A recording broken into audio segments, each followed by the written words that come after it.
Shitani yateze imitego itwara bamwe ndasigara, nasanze ukinzirikana kubera impuhwe zawe, inkingi negamiye,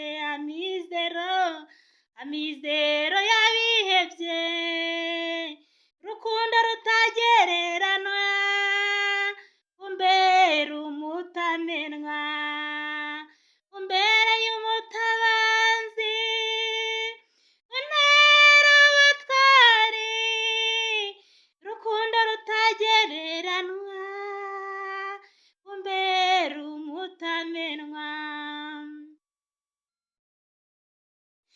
Yezu muziranenge, impuhwe zawe ntizishira, wakijije igisambo kubera impuhwe zawe, inkingi negamiye, amizero y'abihebye, rukundo rutagereranywa, umbera umutamenwa, umbereye umutabazi, umbera ubutwari, rukundo rutagereranywa, umbera umutamenwa. Kristo Yezu akuzwe. Ni Marie Clarisse Mukandengo. Muri aka kanya mureke dusangire isomo ryo mu gitabo cy'umuhanuzi Yeremiya. Turarisanga muri Yeremiya umutwe wa 8 umurongo wa 4 kugera ku wa 7. Kristo Yezu akuzwe. Umuryango wanangiye umutima, uzababwira uti uhoraho avuze atya, ese iyo umuntu aguye ntabyuka? Ese umuntu arayoba ntahindukire? Ni iki gituma uyu muryango wa Yeruzalemu uyoba, ugakomeza kuzikama mu buhakanyi bwawo? Batsimbaraye ku binyoma byabo, bibeshyeshya bakanga kugaruka. Naritonze ntega amatwi, nsanga amagambo yabo adafashije. Nta n'umwe ubabajwe n'ubugome bwe ngo agire ati, ese ubu nakoze ibiki? Buri wese ariruka akurikiye ubwomanzi bwe, mbese nk'ifarashi igiye ku rugamba. N'ikiyongoyongo cyo mu kirere kimenya ubwacyo igihe kizasuhukira. Inuma, intashya n'umusambi bikamenya igihe bizahindukirira. Ariko umuryango wanjye ntiwita ku mategeko y'Uhoraho. Kristo Yezu akuzwe. Mureke dusubiremo isomo ryo mu gitabo cya Yeremiya umutwe wa 8 umurongo wa 4 kugera ku wa 7. Kristo Yezu akuzwe. Umuryango wanangiye umutima, uzababwira uti uhoraho avuze atya, ese iyo umuntu aguye ntabyuka? Ese umuntu arayoba ntahindukire? Ni iki gitumye uyu muryango wa Yeruzalemu uyoba, ugakomeza kuzikama mu buhakanyi bwawo? Batsimbaraye ku binyoma byabo, bibeshyeshya bakanga kugaruka. Naritonze ntega amatwi, nsanga amagambo yabo adafashije. Nta n'umwe ubabajwe n'ubugome bwe ngo agire ati, ese ubu nakoze ibiki? Buri wese ariruka akurikiye ubwomanzi bwe, mbese nk'ifarashi igiye ku rugamba, n'ikiyongoyongo cyo mu kirere kimenya ubwacyo, n'ikiyongoyongo cyo mu kirere kimenya ubwacyo igihe kizasuhukira.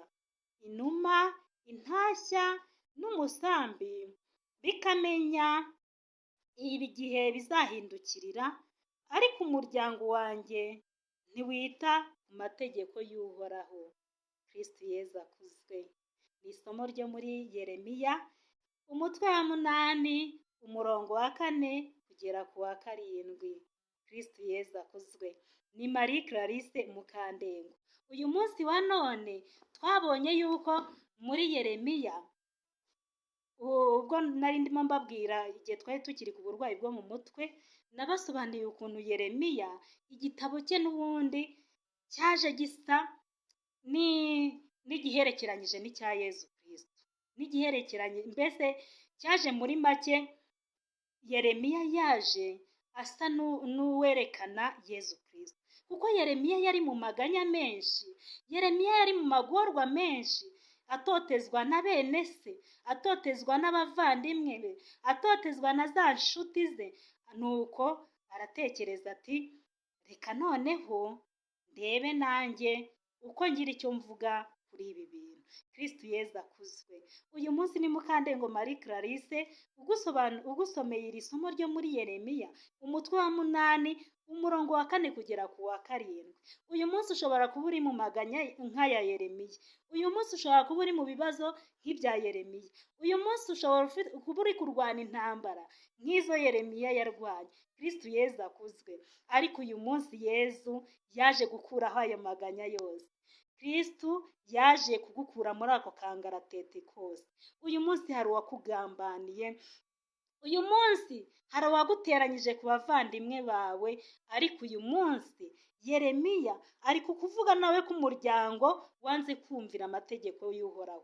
Ese niba batarumviye Uhoraho, ni wowe bazumvira? Kristo Yezu akuzwe.